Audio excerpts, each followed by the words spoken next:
अमावस्या की काली रात। छत्तीसगढ़ के एक छोटे से गांव चंदनपुर के पास एक पुराना जंगल था।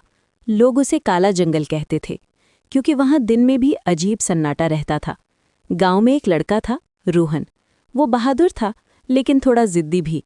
एक दिन गांव में चर्चा होने लगी कि आज अमावस्या है, आज रात जंगल में मत जाना, नहीं तो काली छाया पकड़ लेती है।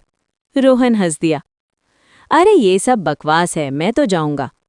उस रात आसमान में चांद नहीं था। पूरा गांव जैसे काले कपड़े में लिपटा हुआ था। हवा भी अजीब थी, जैसे कोई धीरे धीरे सांस ले रहा हो। रोहन हाथ में टॉर्च लेकर जंगल की तरफ निकल गया।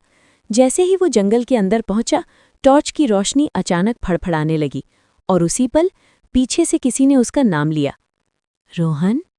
रोहन पलटा, कोई नहीं। वो आगे बढ़ा, फिर आवाज आई, रोहन इधर आ। इस बार आवाज और पास थी। रोहन के पैरों में हल्की कंपकंपी हुई, लेकिन उसने खुद को संभाला।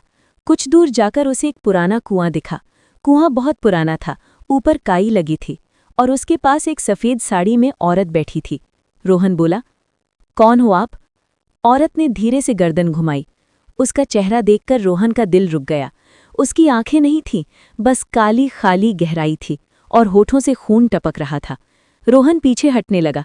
तभी वो औरत खड़ी हुई और बोली, अमावस्या की रात जो मेरे कुएं के पास आता है वो वापस नहीं जाता। रोहन दौड़ पड़ा, लेकिन जंगल का रास्ता बदल गया। पेड़ घूमने लगे, रास्ते गायब हो गए। फिर अचानक उसके सामने वही कुआं आ गया। रोहन घबरा गया, ये कैसे हो सकता है? मैं तो भाग रहा था। तभी कुएं के अंदर से आवाज आई, नीचे आ, नीचे आ, नीचे आ। रोहन ने कान बंद कर लिए, लेकिन उसके पैर खुद ब खुद कुएं की तरफ बढ़ने लगे, जैसे कोई उसे खींच रहा हो। रोहन रोते हुए चिल्लाया, नहीं, नहीं। तभी उसके गले में बंधा हनुमान जी का तावीज चमक उठा, और उसी पल कुएं से एक तेज चीख निकली, आ! औरत पीछे हट गई। रोहन को मौका मिला, उसने पूरी ताकत से दौड़ लगाई। वो जैसे तैसे जंगल से बाहर निकल आया। गांव पहुंचते ही वो बेहोश हो गया। अगली सुबह जब रोहन को होश आया तो पूरा गांव उसके पास था। एक बुजुर्ग ने कहा, बेटा तू बच गया, लेकिन एक बात बता, तू जंगल में किसके साथ गया था? रोहन बोला, मैं अकेला गया था। बुजुर्ग ने कांपते हुए कहा, नहीं बेटा, गांव के लोगों ने तुझे जाते हुए देखा था। तेरे पीछे वही सफ़ेद साड़ी वाली औरत चल रही थी। रोहन का चेहरा पीला पड़ गया।